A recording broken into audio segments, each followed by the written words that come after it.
Assalaamu calaykum waraxmatullaahi tacaala wabarakaatu dhammaan asxaabteena youtube-ka ku xiran baarka 252 maalin wanaagsan waxaad ku soo dhawaataan muuqaal cusub aan kaga hadli doono kooxda kubadda cagta Barcelona. Haddii janaalka baarka 252 ku cusub tahay subscribe saaro si ay kuu soo gaaraan muuqaaladii soo socda. Muuqaalkan share dhaha mahadsanidin. Barnaamijkeena maanta waxaan ku eegi doonaa kooxda kubadda cagta Barcelona 8 Agoosto 2020 waxay ciyaari doontaa lugta labaad UEFA Champions League kaasoo la ciyaari doonaan kooxda Napoli.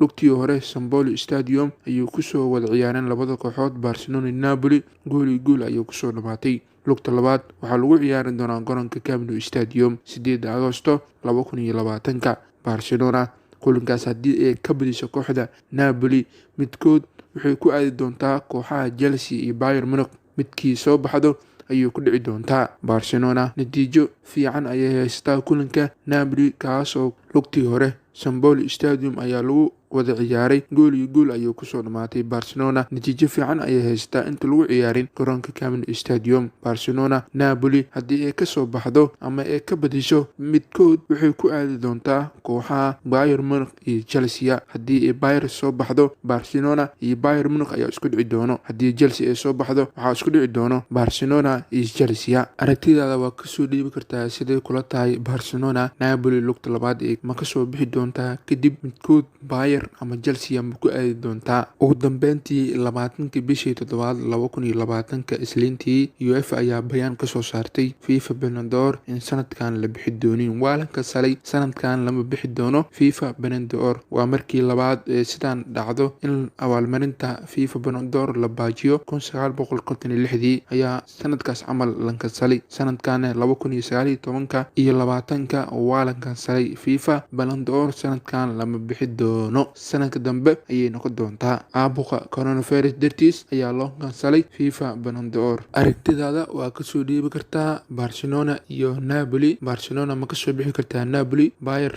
ama Chelsea midkood ayuu ku aadi doontaa, iyo sidee u aragtaa in sanadkan la kansalo abaalmarinta laacibka sanadka FIFA Ballon d'Or coronavirus dartiis ayaa loo kansalay. Waad ku mahadsan tahay daawashada muuqaalkan. La wadaaga saaxiibada taageera kooxda kubadda cagta Barcelona. Intaan muuqaalka xiga isku arki doono. Sidaas iyo nabadgelyo.